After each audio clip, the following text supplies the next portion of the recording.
नमस्कार, मैं खुशबू सिंह। मिट्टी में माफिया सीरीज के 6वें एपिसोड में आप सभी का स्वागत है। आपको मालूम है कि हम अपनी इस खास सीरीज के जरिए उन माफियाओं और डॉन के बारे में आपको बता रहे हैं जिनका नाम योगी आदित्यनाथ की हिट लिस्ट में शामिल है। तो आज के एपिसोड में हम जिनकी बात करने जा रहे हैं वो एक ऐसी शख्सियत है जो अंडरवर्ल्ड डॉन दाऊद इब्राहिम से सीधा लोहा लेने का दम रखते हैं। अंडरवर्ल्ड की जब भी बात होती है तो सबसे पहले दाऊद इब्राहिम का नाम आता है, क्योंकि अंडरवर्ल्ड की दुनिया का बेताज बादशाह वही है। लेकिन क्या आप सोच सकते हैं कि उत्तर प्रदेश के गाजीपुर शहर का एक युवक एक दिन दाऊद इब्राहिम के साथ आंख में आंख मिलाकर सामने से बात कर सकेगा? आप शायद कहेंगे नहीं, लेकिन ये एक हकीकत है। जिस शख्स की हम बात कर रहे हैं अंडरवर्ल्ड की दुनिया में उसे किडनैपिंग किंग के नाम से जाना जाता है। जी हाँ, हम बात कर रहे हैं डॉन बबलू श्रीवास्तव की।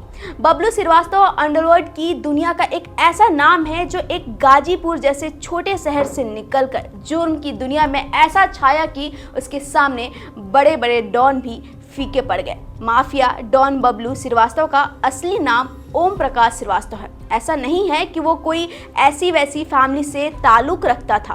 उसके पिता विश्वनाथ प्रताप श्रीवास्तव जीटीआई में प्रिंसिपल थे। वहीं बबलू का बड़ा भाई विकास श्रीवास्तव आर्मी में कर्नल है।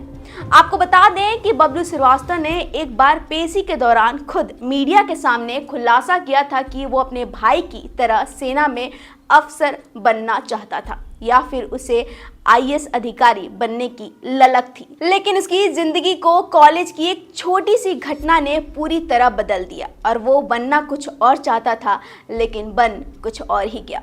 बबलू श्रीवास्तव की जिंदगी में सब कुछ ठीक चल रहा था। वो लखनऊ विश्वविद्यालय में लॉ का एक होनहार छात्र था। 1982 में वो छात्र संघ चुनाव हो रहे थे। बबलू के साथी नीरज जैन चुनाव में महामंत्री पद का उम्मीदवार था। प्रचार जोरों पर था। छात्र नेता एक दूसरे को हराने के लिए किसी भी हद तक जाने को तैयार थे।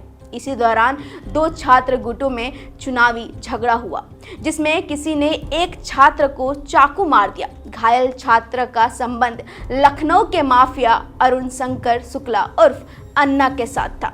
इस मामले में अन्ना ने बबलू श्रीवास्तव को आरोपी बनाकर जेल भिजवा दिया। ये बबलू के खिलाफ पहला मुकदमा था। यहाँ से उसके मन में नफरत की ऐसी आग जली जो फिर कभी ना बुझी।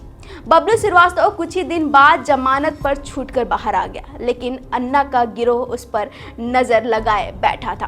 पुलिस ने कुछ दिन बाद फिर से उसे अन्ना के कहने पर स्कूटर चोरी के झूठे आरोप में बबलू को जेल भेज दिया। इस घटना से नाराज घर वालों ने उसकी जमानत भी नहीं कराई। इसके बाद बबलू को 2 हफ्ते जेल में रहना पड़ा। इसके बाद वाहन चोरी की वारदात में बबलू का नाम आने लगा। इस बात से परेशान होकर बबलू ने अपना घर तक छोड़ दिया।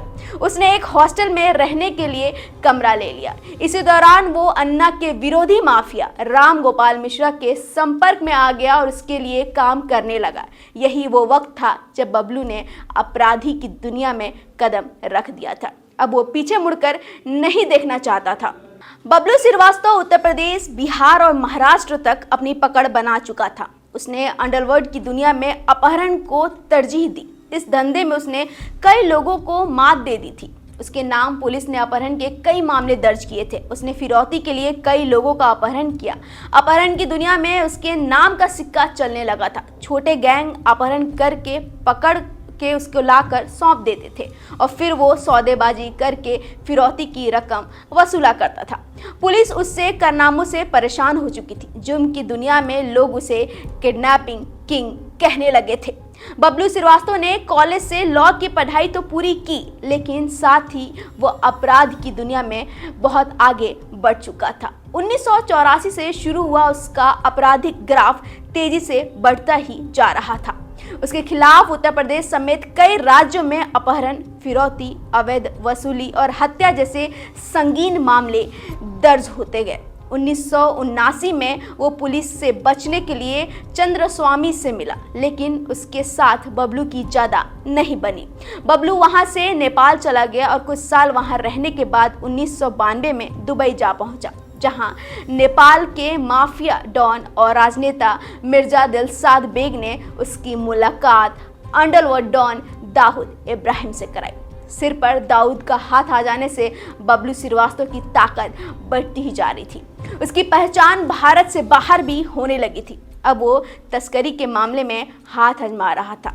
सब कुछ ठीक चल रहा था, लेकिन 1993 में अचानक मुंबई एक साथ कई धमाकों से दहल गई। इन धमाकों के पीछे डॉन दाऊद इब्राहिम का नाम आने लगा।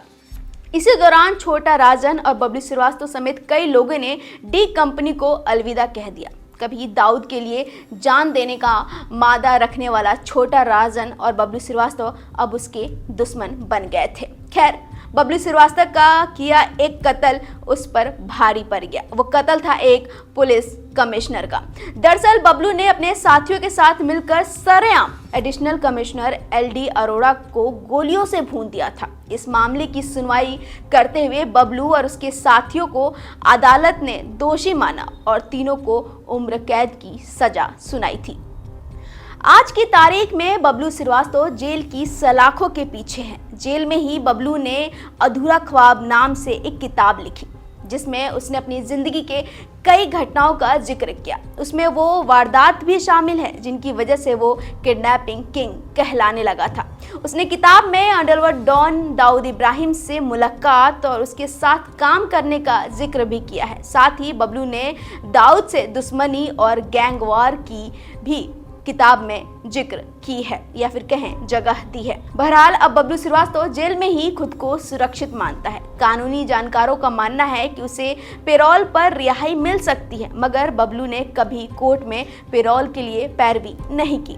राजनीति में बबलू की ज्यादा दिलचस्पी नहीं है। हाँ, अगर वो कभी पेरोल पर बाहर आता है तो उसका इरादा फिल्म बनाने का जरूर है।